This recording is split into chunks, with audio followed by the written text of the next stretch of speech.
Herzlich willkommen zu den IT-Trends, dem IT-News-Format, das sich in Zukunft wahrscheinlich, so wie es aussieht, mit einigen Hacks und sehr pixeligen Bildern um das neue Urheberrecht rumschlängeln muss. Und wir starten natürlich wie immer mit den Hacking-News. Und letzte Woche im Hack der Woche habe ich euch ja einen kleinen YouTube-Exploit vorgestellt.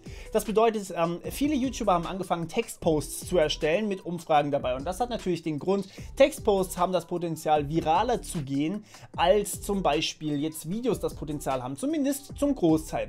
Und wir haben das natürlich zusammen ausprobiert und ja, es hat funktioniert, zumindest ziemlich gut. Und zwar haben wir über 4600 Stimmen auf der Abstimmung gehabt, knapp 2000 Daumen nach oben und über 1200 Kommentare auf diesem Textpost. Und das ist deutlich mehr als ein normales Video von mir bekommen würde, so im Durchschnitt, aber das heißt natürlich nicht wirklich was. Und das trotz, dass das jetzt momentan irgendwie alle YouTuber machen, was eigentlich zeigt, ja, es stimmt soweit, man hat das ganze Feature ein bisschen zu sehr promoted auf YouTube-Seite und sollte das natürlich wieder ein bisschen zurückschrauben, so im besten Fall. Wenn ihr allerdings dieses Video hier zum Beispiel viral gehen lassen wollt oder vielleicht irgendein anderes, dann schaut es einfach möglichst weit. Das ist der Hack sozusagen bei den Videos und natürlich kommentieren und liken hilft da auch immer, wo wir gerade schon dabei sind. Gut, weiter geht's mit ein paar News aus Indien, was allerdings nicht bedeutet, dass sie für euch nicht relevant sind, denn tatsächlich wurde von jemandem in Indien ein Bot entdeckt, der auf Telegram Facebook-Nutzerdaten verkauft und zwar nicht weniger als 533 Millionen Nutzerdaten von Facebook-Nutzern. Das ist wirklich, wirklich viel und natürlich sind die aggregiert worden von sehr, sehr langer Zeit her, aber es zeigt eindeutig, ja, das ist nicht gerade angenehm und ja, man kann davon ausgehen, dass gerade diese Daten, also persönliche Daten, E-Mail-Adressen, Telefonnummern, die da dabei waren, man kann davon ausgehen, dass die wahrscheinlich jetzt in der nächsten Zeit für Spam-Anrufe missbraucht wurden und mich haben auch schon die ersten Anfragen erreicht von Leuten, die mir gesagt haben, hey, wir haben hier tatsächlich gerade Leute gehabt, die gemeint haben, sie sind von Microsoft und wollen uns irgendwas andrehen. Witz an der Sache war, der User war ein Linux-User, das heißt, lasst euch von solchen Anfragen bitte nicht reinlegen. Ein bisschen größeres Problem ist allerdings der NAT-Slipstreaming-Angriff 2.0. Der wird momentan gegen Smart Home Devices verwendet, das heißt sowas wie intelligente Türmatten, wie zum Beispiel auf dieser wunderschönen Grafik hier. Und es gibt natürlich noch weitere Sachen, also Smart TVs oder irgendwelche Glühbirnen etc. Ja? Und das haben mittlerweile sehr viele Nutzer, auch wenn sie es gar nicht wissen. Das Problem an der Sache, man kann sich als Angreifer natürlich einfach JavaScript Placements kaufen, ja, indem man zum Beispiel Werbung schaltet. Da wird teilweise auch JavaScript ausgeführt, zumindest in manchen Bereichen. Also hier auf YouTube zum Beispiel nicht, da hat man einfach nur so ein Video-Ad, aber manche Ads, die ihr auf Webseiten seht, da ist natürlich JavaScript im Hintergrund. Und dieses JavaScript wird normalerweise auf der Webseite ausgeführt, sprich bei dem Benutzer, bei euch, wenn ihr eine Website aufruft. Man hat das jetzt allerdings so umfunktioniert, dass es jetzt nicht mehr nur beim Nutzer ausgeführt wird, sondern über clevere Portmanipulationen eben dann auch bei euren Smart Home Geräten und die sind nicht so gut abgesichert wie jetzt zum Beispiel euer Browser. Das Ganze war nämlich ein Browser-Exploit, der hat wunderbar funktioniert bei Chrome und bei anderen, soweit ich weiß, auch. Und mittlerweile sind Updates draußen. Das heißt, bitte updatet alle eure Browser mal wieder. Weiter geht's mit ein paar News für die Gamer unter euch. Und zwar, wir sind immer noch bei den Hacking-News, die Cyberpunk 2077 Spielern, zu denen ich eigentlich auch zähle, wenn ich denn mal wieder Zeit hätte dazu und eine stärkere Grafikkarte. Aber ja, tatsächlich gibt es natürlich Mods für Cyberpunk 2077. Es gab schon für Witcher 3 die besten Mods überhaupt und natürlich gibt es auch Safe-Game-Mods, ja, dass man quasi sich die Save-Files manipulieren kann, sich zum Beispiel Items reincheaten kann und so weiter und so fort. All das ist nicht schlimm, was allerdings schlimm ist, dass momentan einige Angreifer, einige Hackergruppen sozusagen über diese Safe-Games euren ganzen PC infizieren können mit Malware. Und ja, da muss man wahnsinnig vorsichtig sein, wenn diese ganzen Mods etc. aus nicht vertrauenswürdigen Quellen kommen, dann machen die mal ganz gerne was Böses. Und hier ist wirklich was Großes im Umlauf. Ich dachte, ich warne euch da einfach mal dagegen. Also bitte keine Safe-Game-Mods für Cyberpunk 2077 runterladen. Und damit kommen wir zum Hack der Woche und der ist diese Woche für die Linux- und die Mac-User relevant. Denn ja, viele werden es wahrscheinlich schon mitbekommen haben, sudo hat eine ziemlich gravierende Schwachstelle gehabt oder hat sie immer noch, je nachdem, ob ihr gepatcht habt oder nicht. Diese Schwachstelle wurde Baron Same Edit genannt und ja, einfach nur, falls ihr es mal nachschlagen wollt. Okay, Was genau ist denn jetzt eigentlich sudo? Sudo ist ein Tool, um eure Rechte von Benutzerrechten auf Administratorrechte hochzuheben. Das braucht man zum Beispiel, wenn man Sachen installieren möchte, patchen möchte, etc. Und damit kann ich natürlich das ganze System kontrollieren. Normalerweise kann man damit, wenn man normaler Nutzer ist, nicht viel machen, aber eben mit dieser Schwachstelle wird man Administrator und kann alles damit machen, auch wenn man das nicht sollte. Grund dahinter ist, dass die sudoers, also da wo die Namen drinstehen sozusagen, die Policy dahinter, die kann mit Spezialzeichen, also mit Escape Characters nicht wirklich umgehen und man kann so einfach die Prüfung quasi aushebeln.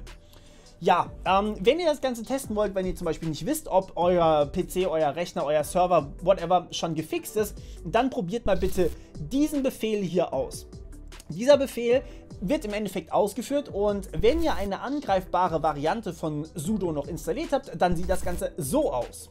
Wenn eure Variante gepatcht ist, also euer sudo gepatcht ist, sieht das so aus und wenn ihr nur sudoers, also quasi das Plugin hinten dran, gepatcht habt, aber das Frontend nicht, dann sieht das so aus, ist aber trotzdem fein. Das heißt, wenn ihr eins von beiden gepatcht habt, also entweder sudoers Plugin oder das Frontend, dann kann man es nicht mehr ausführen und ja, am besten natürlich beides patchen, weil man möchte keine Schwachstellen auf seinem Rechner haben. Alles klar, dann wisst ihr Bescheid, auch die Mac-Leute bitte einmal kurz patchen. Ich bin mir nicht ganz sicher, ob es bei euch gleich aussieht. Schreibt mir das gerne mal unten in die Kommentare. Ich bin leider kein Mac-User, da kenne ich mich nicht so gut aus. Und damit kommen wir zu den Politik-News. Und bevor wir mit der titelgebenden Sache anfangen, nämlich dem Urheberrechtsgesetz, wollen wir uns noch ganz kurz um die Bestandsdatenauskunft kümmern, die jetzt auch schon wieder durchgeboxt wurde von der Großen Koalition. Und es ist jetzt das dritte Mal, dass sie es probieren und ja, die ersten zwei Mal war es verfassungswidrig. Dieses Mal haben die Experten auch gesagt, ey, das ist verfassungswidrig, was ihr da macht, also wird das hoffentlich wieder nicht durchkommen. Aber man kann es ja mal probieren, ne? Im Endeffekt, das Problem dahinter ist Bestandsdatenauskunft. Was genau ist das? Vorratsdatenspeicherung sagt vielleicht dem einen oder anderen was von euch. Und zwar geht es dabei um Folgendes. Wir sammeln natürlich Daten, also jeder sammelt Daten. Die Unternehmen sammeln Daten, YouTube, Tinder, Facebook, whatever. Und natürlich eure Internetanbieter sammeln auch Daten, also Unity Media, Vodafone und Telekom und was die anderen alle sind. So. Und jetzt ist es natürlich im Interesse der Strafverfolgungsbehörden, euch möglichst gut verfolgen zu können, wenn ihr Mist baut, also wenn ihr eine Straftat begeht. Und dazu kann man natürlich als Strafverfolgungsbehörde bei den einzelnen Unternehmen anfragen nach den Daten, die dann zum Beispiel als Beweis genutzt werden können. Also zum Beispiel, was hat derjenige wann getan? Und wenn man das Ganze ein bisschen zu lasch aufzieht, dann heißt es halt bei den Strafverfolgungsbehörden im Zweifelsfall, ey, wir hätten gern einmal alles in den Warenkorb bitte. Und das führt natürlich zu so einer Art Verbrecherkartei und ja, das wollen wir nicht, wir wollen hier kein zweites China haben, deswegen sollte man sowas tunlichst vermeiden. Problem dabei ist natürlich, wo setzt man die Grenze? Und normalerweise ist da bei drohender oder akuter Gefahr die Grenze, wo man sagt, ey, das ist noch in Ordnung, da darf man dann anfragen oder da darf man nicht anfragen. Also zum Beispiel, wenn ich jetzt hier jemanden gefangen halten würde, dann darf man natürlich meinen Standort angucken. Sollte klar sein, dass das gemacht wird. Aber eben, wann genau ist das eigentlich so? Und das müssen natürlich Richter im Einzelfall immer klären. Und ja, so wie es aktuell ist, also der Entwurf, der jetzt durchgeboxt wurde, so wie das aktuell ist, ist das Ganze nicht so streng. Das heißt, die Strafverfolgungsbehörde hat relativ viele Rechte, wenn sie zum Beispiel die Daten von Social Media, eBay, Facebook, whatever, Google, YouTube, Tinder, alles abfragen möchte. Ja, da geht es relativ schnell und man muss nicht so viele Voraussetzungen erfüllen. Das Problem an der ganzen Sache ist natürlich aber auch, es geht hier nicht nur um normale Nutzungsdaten, sondern auch um zumindest gehashte Passwörter. Es sollte klar sein, dass man mit den Passwörtern nicht allzu viel als Strafverfolgungsbehörde anfangen kann, außer sich dann quasi einzuloggen, falls man das Passwort gecrackt bekommt. Und dann könnte man mit eventuellen Kollegen sozusagen, also mit Strafkollegen, chatten und die dann vielleicht in eine Falle locken. Ich denke mal, das ist der Grund hinten dran. Aber alles in allem sehe ich jetzt keine drohende oder akute Gefahr und deswegen ist es nicht wirklich sinnvoll, Passwörter auch abzufragen von der Regierung. Naja, alles in allem ein ziemlich umstrittenes Gesetz. Was ihr dazu meint, dürft ihr mir gerne unten reinschreiben. So, und damit kommen wir zu unserer titelgebenden Story, dem neuen Urheberrecht. Das, was ursprünglich mal Artikel 13 war, wurde ja schon vor einer Weile mit einigen Widerworten auf EU-Ebene beschlossen. Und jetzt müssen es die ganzen Länder in den jeweiligen Gesetzestext gießen, der dann gültig ist. Und Auf deutscher Ebene hat jetzt, sagen wir mal, die Große Koalition wieder erwarten oder allen Erwartungen entsprechend, je nachdem welche Meinung ihr da vertretet, das Ganze noch ein bisschen verschärft. Denn ursprünglich durfte man 20 Sekunden Video- oder Audioaufnahmen in seine Werke einbetten und teilen, zum Beispiel auf Social Media, und das galt als geringfügige Nutzung. Diese geringfügige Nutzung soll zum Beispiel Memes wirklich am Leben erhalten und sie nicht verbieten, und das wurde jetzt alles noch ein bisschen mehr beschnitten. Das heißt, bei Video- und Audioaufnahmen sind es jetzt nur noch 15 Sekunden, die in Ordnung sind, was auf der einen Seite immer noch mehr ist, als ich aktuell darf. Also man muss bedenken, wenn ich jetzt als YouTuber hierher gehe und die Star Wars Titelmelodie 15 Sekunden lang laufen lasse, jetzt in diesem Moment, dann werde ich zu 99,9% gestrikt. Aber wenn das Urheberrecht durch ist, dann gilt das als geringfügige Nutzung und damit ist es quasi ein Meme. Alles, was 15 Sekunden lang ist, ist ein Meme und darf benutzt werden. 15 Sekunden sind ziemlich lang. Ich darf auch 15 Sekunden von dem einen nehmen, 15 Sekunden von dem anderen und 15 Sekunden von dieser GIF.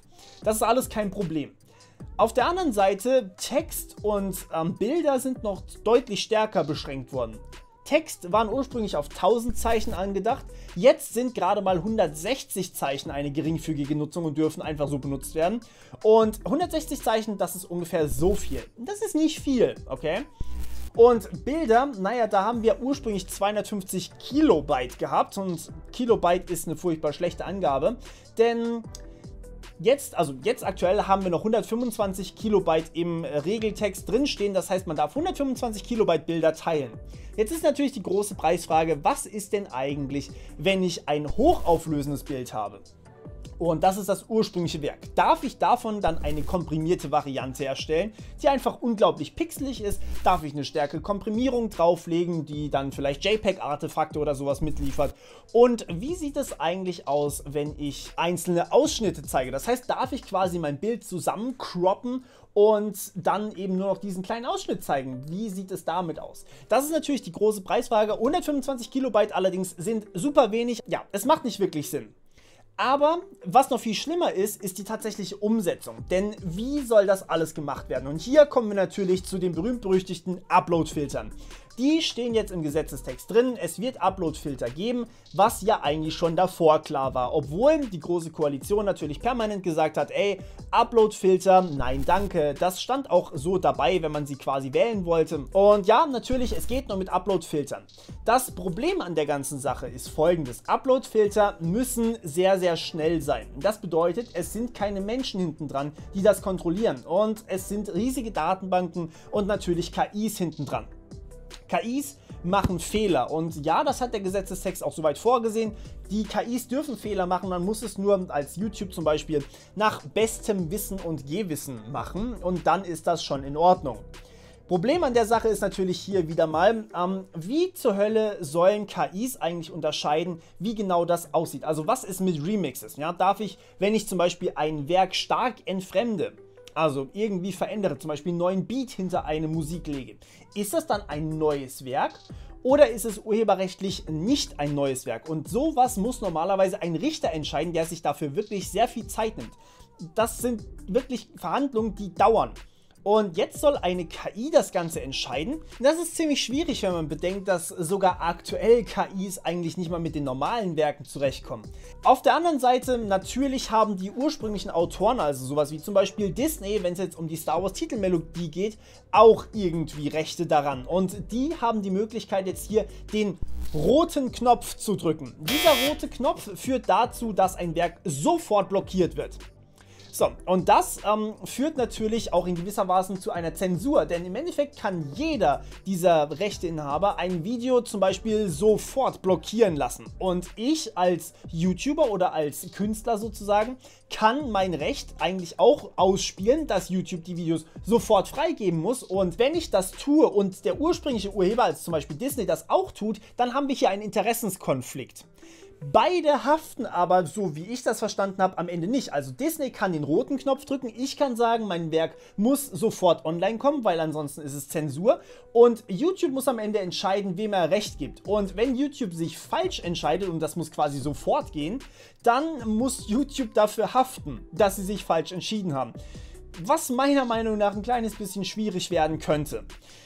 Ja, wie das Ganze dann am Ende aussieht, das werden wir wohl noch rausfinden. Ich möchte an dieser Stelle allerdings nochmal ganz kurz auf die kleinen Anbieter aufmerksam machen. Und zwar nicht die Anbieter von Content, wie ich zum Beispiel, sondern die Website-Anbieter.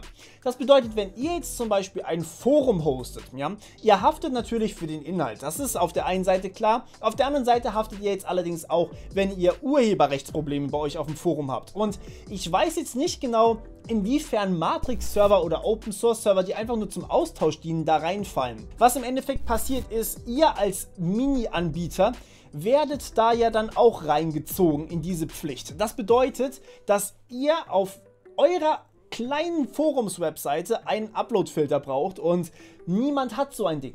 Und was im Endeffekt höchstwahrscheinlich passiert, ist, dass YouTube und die großen Anbieter diesen Upload-Filter dann anderen zur Verfügung stellen. Das heißt, andere können quasi mit einer YouTube-API dann gegenchecken, ey, ist dieser Content okay oder ist er nicht okay?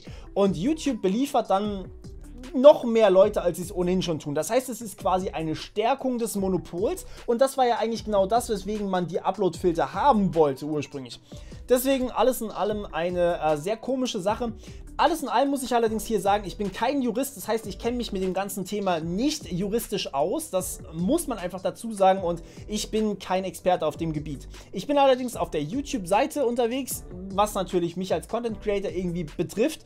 Und ja, ich versuche natürlich hier irgendwie drunter zu fallen, also das heißt keine Urheberrechtsverletzung zu machen, aber es ist ein bisschen schwammig meiner Meinung nach. Und auf der anderen Seite bin ich natürlich auch auf der Web-Development-Schiene ein bisschen unterwegs und ich hatte auch mal ein Forum und sagen wir so, also bei einem Forum das Ganze noch zusätzlich entwickeln zu müssen, das hätte ich mir damals nicht erlauben können und ich glaube, so geht es den allermeisten Anbietern. Mal sehen, was sich da alles entwickeln wird. Ich bin gespannt, aber ich finde das jetzt nicht so eine gute Entwicklung, sage ich jetzt mal ehrlich. So, willkommen, wer noch hier ist. Und ja, es geht noch weiter und zwar mit den Privacy News. Und zwar die neue App, die in jedermanns Munde ist, Clubhouse. Ja? Jeder will da irgendwie mitmachen und sie ist trotzdem iPhone-exklusiv. Da ist sowieso alles auf Exklusivität und FOMO ausgelegt. Und naja, es gibt einen Grund, warum ich diese App nicht habe und warum ich da auch nicht hin möchte. Denn jetzt haben tatsächlich einige Menschen eine Beschwerde eingereicht und es wird datenschutzrechtlich ermittelt. Grund dafür ist, wenn man sich dort anmeldet, dann werden die Telefonbücher synchronisiert. Das bedeutet, selbst wenn ihr nicht bei dieser App seid, sondern nur eure Freunde dort sind, dann wird erstmal das komplette Adressbuch synchronisiert und eure Telefonnummern landen auch bei Clubhouse und zwar auf Servern in der USA, wo im Zweifel dann auch die NSA und so weiter Zugriff drauf hat. Ist nicht so nett und dazu kommt noch, dass die ganzen Gespräche, die dort geschnitten oder gemacht werden, mitgeschnitten werden und zwar auch in den USA dann gespeichert werden. Und ja, es ist eigentlich rechtlich, sagen wir mal, zumindest eine Grauzone, beziehungsweise eigentlich nicht okay, DSGVO gemäß, dass man die Telefonnummern von anderen Personen speichert. Weil, wenn jetzt zum Beispiel ein Freund von mir, der meine Nummer immer noch eingespeichert hat und mit dem ich seit Jahren nichts zu tun habe, sagt, yo, ich mache jetzt Clubhouse, und meine Telefonnummer landet dann auf amerikanischen Servern, dann ist das eigentlich rechtlich nicht in Ordnung, denn auf der anderen Seite muss man sagen, wenn jetzt Clubhouse gehackt werden würde, dann wäre meine Telefonnummer in den Händen der Hacker, obwohl ich nicht mal Mitglied bei Clubhouse war. Das ist, schwierig, sagen wir mal schwierig, okay? Und ja, dementsprechend nicht unbedingt im Interesse von Datenschützern. Und damit kommen wir zum Win der Woche, etwas Erfreulicherem. Und hier muss man auch mal loben können, denn unsere Bundesregierung, beziehungsweise genauer gesagt das Bundeskriminalamt, das BKA, hat hier tatsächlich den Win der Woche sich absolut verdient. Denn der Emoted-Trojaner wurde komplett zerschlagen. Es gibt ihn sozusagen eigentlich nicht mehr, beziehungsweise er wurde unschädlich gemacht, sozusagen geimpft.